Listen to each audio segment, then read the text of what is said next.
Buenos días a todos. Hoy viernes 19 de febrero vamos a seguir leyendo este fantástico libro. Ayer empezamos con los 6 depósitos principales. El primero era comprender al individuo y el segundo es prestar atención a las pequeñas cosas. Las pequeñas bondades y atenciones son muy importantes. Las pequeñas asperezas, las pequeñas faltas de respeto suponen reintegros importantes. En una relación las cosas grandes son las pequeñas. Recuerdo una noche que pasé con dos de mis hijos hace algunos años. Era una salida organizada de padre e hijos. Fuimos a ver gimnasia. Ah, no, eso lo hemos leído ayer. Espera un momento que me estoy equivocando. Entonces, espere. Vale, entonces estamos aquí. Vale.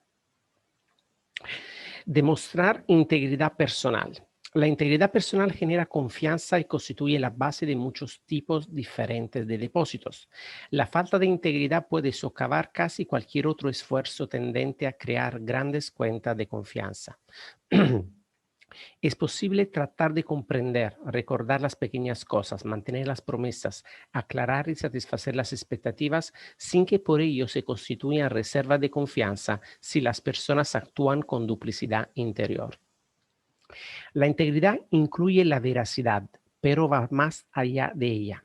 La veracidad consiste en decir la verdad, en otros términos, en adecuar nuestras palabras a la realidad. La integridad consiste en adecuar la realidad a nuestras palabras. En otros términos, mantener las promesas y satisfacer las expectativas. Esto requiere un carácter integrado, una unicidad, primordialmente con uno mismo, pero también con la vida. Uno de los modos más importantes de poner de manifiesto la integridad consiste en ser leales con quienes no están presentes. De esa manera construimos la confianza de los que sí lo están. Cuando uno defiende a quienes están ausentes, retiene la confianza de los presentes. Supongamos que el lector y yo conversamos a solas y que criticamos a nuestro supervisor como no nos atreveríamos a hacerlo en su presencia. Ahora bien, ¿qué sucederá si el lector y yo nos enemistamos? El lector sabrá que yo voy a hablar de sus defectos con algún otro. Eso es lo que usted y yo hemos hecho a espaldas de nuestro supervisor. Usted conoce mi carácter. Yo digo amabilidades frente a frente y hablo mal por detrás. Usted me ha visto hacerlo. Esa es la esencia de la duplicidad. ¿Puede esto crear una reserva de confianza en la cuenta que yo tengo depositada en usted? Por otra parte, supongamos que usted empieza a criticar a nuestro supervisor y yo estoy básicamente de acuerdo con alguna de estas críticas, de modo que le propongo que vayamos directamente a ver a ese hombre para exponerle efectivamente de qué modo podrían mejorarse las cosas. En tal caso, ¿qué sabría usted acerca de lo que yo voy a hacer si alguien lo critica a sus espaldas? Tomemos otro ejemplo. Supongamos que en mi esfuerzo por construir una relación con usted, le digo algo que otra persona me ha confiado en secreto. Realmente no debería decírselo, pero como usted es mi amigo, esa deslealtad mía respecto de otra persona, ¿acrecentaría mi cuenta de confianza en usted? ¿O lo llevaría a preguntarse por su parte si las cosas que usted mismo me ha confiado no las estoy compartiendo con otros? Podría parecer que esa duplicidad efectúa un depósito en la persona con la que se está, pero en realidad es un reintegro, porque lo que uno comunica es la propia falta de integridad. Así se puede conseguir el huevo de oro del placer transitorio consistente en despreciar a alguien o compartir información privilegiada, pero estamos ahogando a la gallina, debilitando la relación que proporciona un placer duradero en la asociación. La integridad en una realidad interdependiente consiste simplemente en que uno trata a todo el mundo siguiendo el mismo conjunto de principios. Cuando lo hagamos, las personas llegarán a confiar en nosotros. Puede que al principio no aprecien las francas experiencias de confrontación que esa integridad es capaz de generar. La confrontación exige un considerable coraje y muchas personas preferirían seguir la vía de menor resistencia, desmereciendo y criticando, traicionando confidencia o participando en el chismorreo sobre todos a espalda de ellos. Pero a largo plazo, la gente confiará en nosotros y nos respetará si somos veraces, abiertos y amables con ella. Importamos lo bastante como para que valga la pena la confrontación. Y se dice que poseer la confianza de alguien es más que poseer su amor. A largo plazo estoy convencido de quien tiene la confianza también tendrá el amor. Cuando mi hijo Joshua era muy pequeño, a menudo me hacía una pregunta muy profunda. Cada vez que yo reaccionaba ante alguien desmesuradamente o demostraba una gran impaciencia o descortesía, él se mostraba tan vulnerable y franco, y nuestra relación era tan buena que simplemente me miraba a los ojos y me decía, papá, ¿me quieres? Si le parecía que yo estaba violando un principio básico de la vida con respecto a algún otro, se preguntaba si no lo violaría también respecto de él. Wow. Como maestro y como padre, he descubierto que la clave de los 99 es el restante uno, en particular ese uno que pone a prueba la paciencia y el buen humor de los muchos. Es el amor y la disciplina del uno, estudiante o hijo, lo que transmite amor a los otros. El modo en que tratamos al uno revela el modo en que consideramos a los 99 restantes, porque en última instancia, cada uno de ellos es un uno.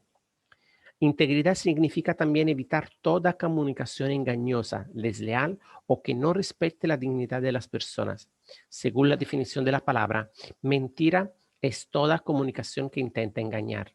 Ya nos, ya nos comuniquemos con palabras o conducta. Si somos íntegros, nunca podremos intentar el engaño.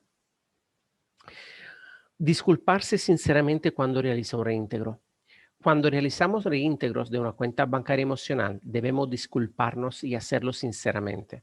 Las siguientes palabras sinceras representan depósitos considerables. Me equivoqué. No fue amable por mi parte. Fue irrespetuoso. No respeté su dignidad. Lo lamento profundamente. Te avergoncé frente a tus amigos sin ningún derecho. No debí hacerlo ni siquiera para demostrar que yo tenía razón. Discúlpame. Se necesita mucha fuerza de carácter para disculparse con rapidez, de todo corazón y no de mala gana. Para disculparse auténticamente es necesario ser dueño de uno mismo y tener una seguridad profunda respecto de los principios y valores fundamentales. Las personas con poca seguridad interior no pueden disculparse porque ello las lleva a sentirse demasiado vulnerables. Les parece que se muestran blandas y débiles y temen que los otros se aprovechen de su debilidad. Su seguridad se basa en las opiniones de los otros y les preocupa lo que ellos pueden pensar. Además, por lo general, se sienten justificadas en lo que han hecho. Justifican su propio error con el error de algún otro y si llegan a disculparse, lo hacen superficialmente. Si vas a hacer una referencia, que tu inclinación sea pronunciada, dice la sabiduría oriental. Paga hasta la última moneda, dice la ética cristiana. Para constituirse como depósito, la disculpa tiene que ser sincera y tiene que percibirse como sincera. Leo Roskin enseñó que el débil es el cruel, la amabilidad solo puede esperarse del fuerte. Una tarde me encontraba escribiendo en el escritorio de mi casa sobre el tema de la paciencia. Oía a los chicos corriendo de aquí para allá y haciendo ruido. Sentía que mi propia paciencia empezaba a desvanecerse. De pronto mi hijo David empezó a golpear la puerta del baño, gritando hasta el límite de sus fuerzas. Déjame entrar, déjame entrar, déjame entrar. Salí corriendo del escritorio y le hablé con energía. David, ¿tienes idea de todo lo que esto me molesta? Comprende lo difícil que es concentrarse y escribir creativamente. Ve a tu cuarto y quédate ahí hasta que puedas comportarte como corresponde. Así lo hizo, abatido, y cerró la puerta. Al volverme advertí otro problema. Los niños habían estado jugando a fútbol americano en el corredor de 1,20 m de ancho y uno de ellos había recibido un codazo en la boca, por lo que tendido en la sala estaba sangrando. Descubrí que David había ido al baño a buscar una toalla mojada, pero su hermana María, que se estaba duchando, no quiso abrirle. Al comprender que yo había interpretado la situación de modo totalmente erróneo y que había exagerado mi reacción, de inmediato fui a disculparme con David. En cuanto abrí la puerta, lo primero que me dijo fue, no quiero perdonarte. ¿Por qué no, hijo? Pregunté. Con toda sinceridad, no me había dado cuenta de que querías ayudar a tu hermano. ¿Por qué no me perdonas? Porque hiciste lo mismo la semana pasada, fue la respuesta. En otras palabras, lo que estaba diciendo era, papá, tu cuenta está en números rojos, Hablando a tu modo no vas a zafarte de un problema que tú mismo has creado con tu conducta. Las disculpas sinceras representan depósito, las disculpas reiteradas e interpretadas como insinceras representan reintegros y la calidad de relación lo refleja. Una cosa es cometer un error y otra muy distinta no admitirlo. La gente perdona los errores porque los errores suelen ser cosas de la mente, del juicio, pero no se perdonan fácilmente los errores del corazón, la mala intención, los malos motivos, la justificación que por orgullo pretenden cubrir el error. Las leyes del amor y las leyes de la vida. Cuando efectuamos depósito de amor incondicional, cuando vivimos las leyes primordiales del amor, también estamos animando a otros para que lo hagan. En otras palabras, cuando verdaderamente amamos a los demás sin poner condiciones, sin ataduras, los ayudamos a sentirse seguros, a salvo, validados y afirmados en su mérito esencial, en su identidad e integridad. Se anima su proceso natural de desarrollo.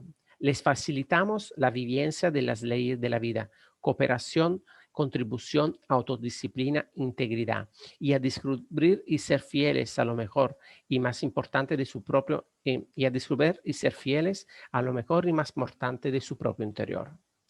Les otorgamos la libertad de actuar sobre la base de sus propios imperativos internos, en lugar de reaccionar a nuestras condiciones y limitaciones. Eso no significa que seamos permisivos o blandos, lo cual es en sí mismo un reintegro importante. Aconsejamos, imploramos, establecemos límites y consecuencias, pero amamos a cualquier precio. Cuando violamos las leyes primordiales del amor, cuando imponemos ataduras y condiciones a ese don, en realidad animamos a los otros a violar las leyes primordiales de la vida. Los colocamos en una situación defensiva y reactiva en la que se sienten que tienen que demostrar: yo importo como persona independientemente de ti. En realidad no son independientes, son contradependientes. Esto es otra forma de dependencia y está en el extremo inferior del continuum de la madurez. Se vuelven reactivos, casi centrados totalmente en el enemigo, más preocupados por defender sus derechos y por producir pruebas de su individualidad que por escuchar proactivamente y por hacer honor a sus propios imperativos internos. La rebelión es un nudo del corazón, no de la mente. La clave es efectuar depósitos continuos de amor incondicional. Tuve un amigo que era decano de una escuela muy prestigiosa. Durante años planificó y ahorró para que su hijo tuviera la oportunidad de asistir a esa misma institución, pero cuando llegó el momento, el muchacho se negó a hacerlo. Esto preocupó profundamente al padre. Graduarse en esa escuela representaba para el joven una gran ventaja. Además, se trataba de una tradición familiar. 3 generaciones anteriores habían estudiado en aquel establecimiento. El padre arguyó, exhortó y habló. También trató de escuchar a su hijo para comprenderlo, confiando siempre en que el muchacho cambiaría de opinión. Sutilmente estaba transmitiendo un mensaje de amor condicional. El hijo sentía que, en alguna medida, el deseo del padre acerca de que él estudiara en esa escuela era mayor que el valor que le asignaba como persona y como hijo, lo que resultaba terriblemente amenazante. En consecuencia, luchó por su propia identidad e integridad, intensificando sus esfuerzos y reforzando su resolución para racionalizar su decisión de no inscribirse en la institución. He cambiado algunos de los detalles de esa historia para preservar el anonimato de los involucrados.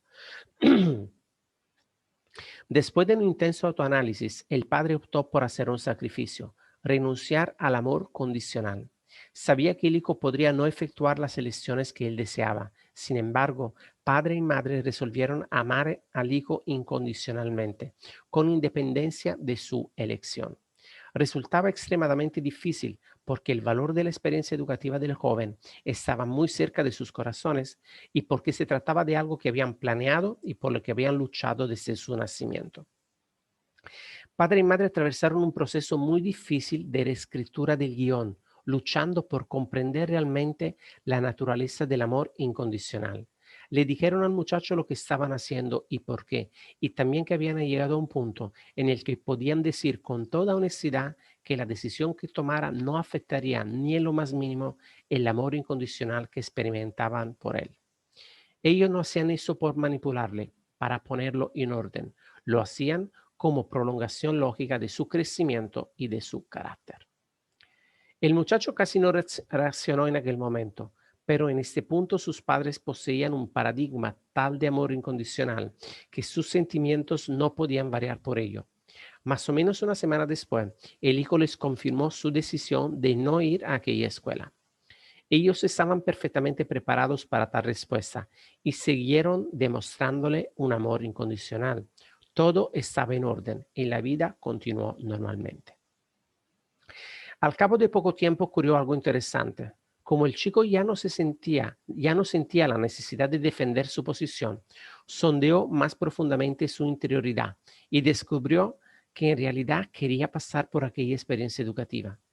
Solicitó el ingreso en la escuela y después se lo comunicó al padre, quien de nuevo demostró su amor incondicional al aceptar totalmente la decisión del hijo. Mi amigo se sintió feliz, pero no en exceso, pues había experimentado verdaderamente amar sin condiciones. Doug Hammarskjöld, ex secretario general de las Naciones Unidas, formuló cierta vez una observación profunda y de amplio alcance.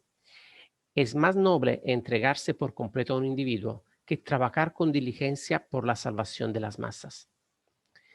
Entiendo que eso significa que puedo dedicar 8, 10 o 12 horas al día, 5, 6 o 7 días a la semana a los millares de personas y proyectos que están allí fuera y sin embargo no tener una relación profunda, significativa con mi esposa, mi hijo adolescente o mis compañeros de trabajo más próximos.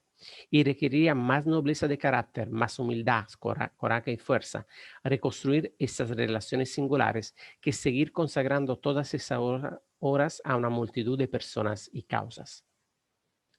En 25 años de asesoramiento a organizaciones, siempre me ha impresionado el poder de ese enunciado. Muchos de los problemas de las organizaciones provienen de dificultades de relación en la cumbre, entre los dos socios de un estudio profesional, entre el propietario, el presidente de una compañía, entre el presidente y el vicepresidente ejecutivo. Verdaderamente se necesita más nobleza de carácter para afrontar y resolver esas cuestiones que para continuar trabajando con diligencia a favor de los muchos proyectos y personas que están allí fuera. Cuando tropecé por primera vez con la frase de Hammarskjöld, yo estaba trabajando en una organización en la que las expectativas entre el individuo que era mi mano derecha y yo mismo no estaban muy claras. Yo simplemente no tuve el coraje de afrontar nuestra diferencia de expectativas, de roles, metas y valores, particularmente lo concerniente a nuestros métodos de administración. De modo que trabajé algunos meses siguiendo arreglos transitorios para evitar lo que podría convertirse en una confrontación muy desagradable, mientras en el interior de aquel hombre y en el mío se desarrollaban sentimientos negativos. Después de leer que es más noble entregarse completamente a un individuo que trabajar con diligencia por la salvación de las masas, me sentí profundamente influido por la idea de reconstruir esa relación. Tenía que pertrecharme bien para lo que me esperaba, porque sabía que iba a ser realmente difícil sacar a la luz los problemas y lograr una comprensión y un compromiso profundos y compartidos. Recuerdo haber temblado antes de la visita. Él parecía un hombre muy duro, muy convencido de sus propios métodos y sus aptitudes. Temía que una confrontación amenazara nuestras relaciones y como consecuencia yo perdiera su colaboración. Realicé un ensayo general mental de la visita que esperaba y finalmente tomé posiciones en mi interior en lo referente a ciertos principios, pero no a la práctica de lo que iba a decir y hacer. Después, alcancé un estado de paz mental y me sentí con el coraje suficiente para emprender la comunicación. Cuando nos reunimos, para mi sorpresa total, descubrí que aquel hombre había atravesado el mismo proceso y también deseaba mantener esa conversación. Era cualquier cosa menos duro y autodefensivo. Sin embargo, teníamos estilo administrativo considerablemente distintos y toda la organización estaba reaccionando a esas diferencias. Ambos reconocimos los problemas que nuestra desunión había originado. Al cabo de varias visitas, pudimos afrontar las cuestiones más profundas, ponerlas sobre la mesa y resolverlas una a una con un espíritu de gran respeto mutuo. Fuimos capaces de crear un poderoso equipo en el que nos complementábamos y de desarrollar un profundo afecto personal que tuvo una enorme influencia en nuestra aptitud para trabajar juntos con efectividad. Para crear la unidad necesaria en la conducción efectiva de la empresa, de una familia o un matrimonio, se requiere gran fuerza y coraje personal. En el desarrollo de relaciones no se puede compensar la falta de nobleza del carácter personal con numerosas habilidades técnicas para la administración del trabajo. Es en un nivel muy esencial de persona a persona donde vivimos las leyes primordiales del amor y la vida. Los problemas producción son oportunidades de capacidad de producción.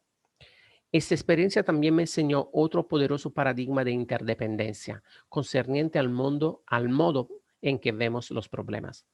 Durante meses había tratado de eludir la cuestión, viéndola como una fuente de irritación, un obstáculo, y deseaba que de algún modo se desvaneciera. Pero según resultó, el problema mismo creó la oportunidad para establecer una relación profunda que nos permitió trabajar juntos en un equipo bien complementado. Sugiero que, en una situación interdependiente, todo problema de producción es una oportunidad de capacidad de producción, una oportunidad para fortalecer cuentas bancarias emocionales que influyen significativamente en la producción interdependiente.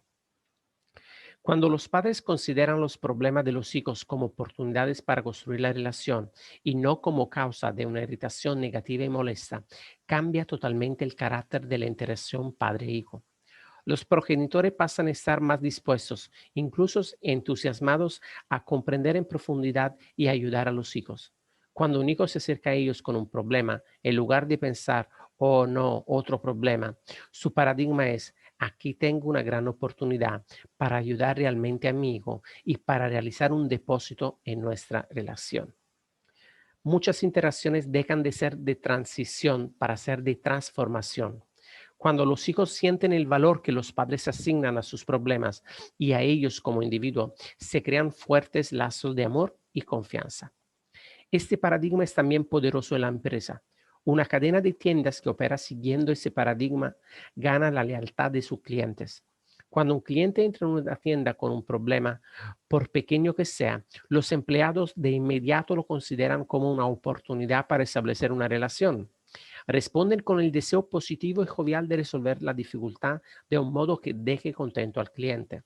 Lo tratan con tanta buena voluntad y respeto, con tal disposición a ir más allá de lo meramente obligatorio, que a muchos de los clientes ni siquiera se le ocurre en adelante ir a comprar a otra parte.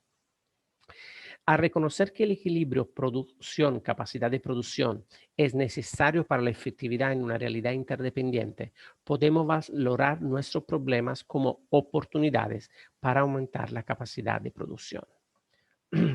Disculpen un momento.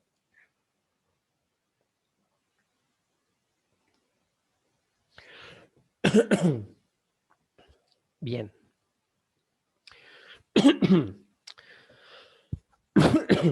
Los hábitos de la interdependencia. Con el paradigma de la cuenta bancaria emocional en mente, ya podemos pasar a los hábitos de la victoria pública, del éxito en el trabajo con otras personas.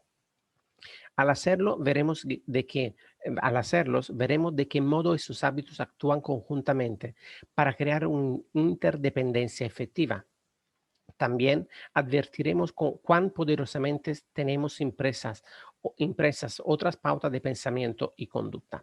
Además, en un nivel incluso más profundo, comprobamos que la interdependencia efectiva solo está al alcance de las personas verdaderamente independientes. Es imposible lograr la victoria pública con técnicas populares de negociación ganar-ganar, de escucha refleja o de resolución de problemas que se centren en la personalidad y mutilen la base vital del carácter. Concentrémonos ahora en profundidad en cada uno de los hábitos de la victoria pública. Cuarto hábito, Pensar en ganar, ganar. Principio de liderazgo interpersonal. Hemos confiado la regla de oro a la memoria, ahora confiesémosla a la vida. Edwin Markham.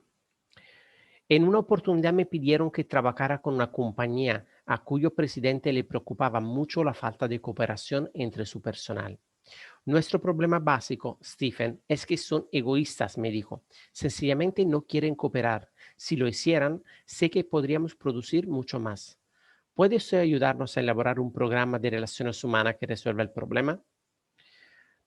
¿Su problema es la gente o el paradigma?, le pregunté. Véalo usted mismo, fue la respuesta. Así lo hice. Y descubrí que existía un egoísmo real, una falta de voluntad para cooperar, resistencia a la autoridad, comunicaciones defensivas. Comprendí que la cuenta bancaria emocional al descubierto había creado una cultura de vaga confianza. Profundicemos en la cuestión, sugería.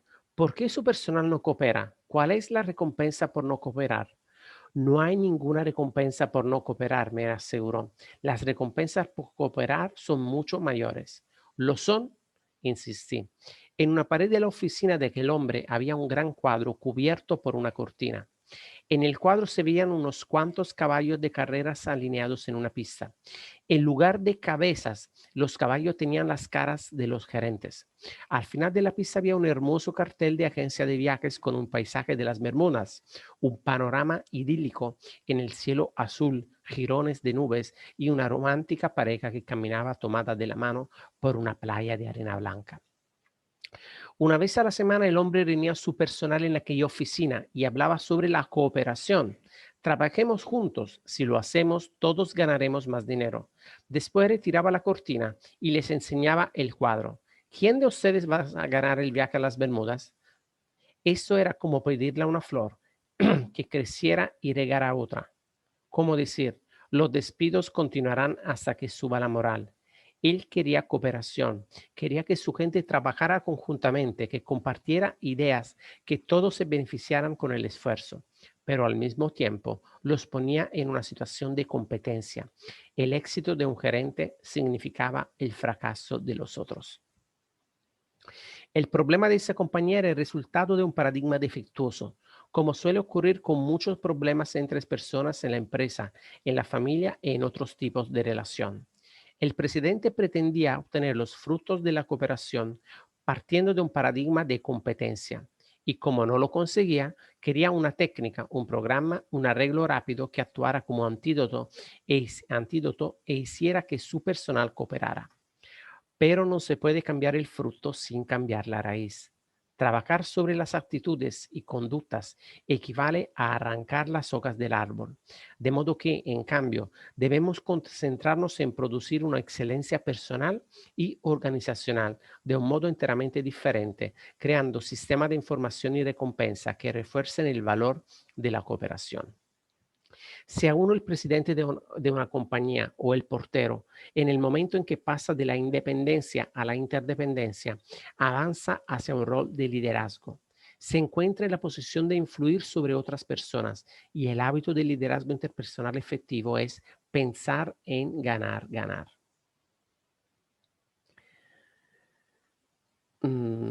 6 paradigmas de interacción humana. Ganar, ganar no es una técnica, es una filosofía total de la interacción humana. De hecho, es uno de los 6 paradigmas de esa interacción. Los paradigmas alternativos son gano, pierdes, pierdo, ganas, pierdo, pierdes, gano, ganar, ganar o no hay trato. Entonces, repito, los seis paradigmas de esa interacción son ganar, ganar, gano, pierdes, pierdo, ganas, pierdo, pierdes, gano y ganar, ganar o no hay trato.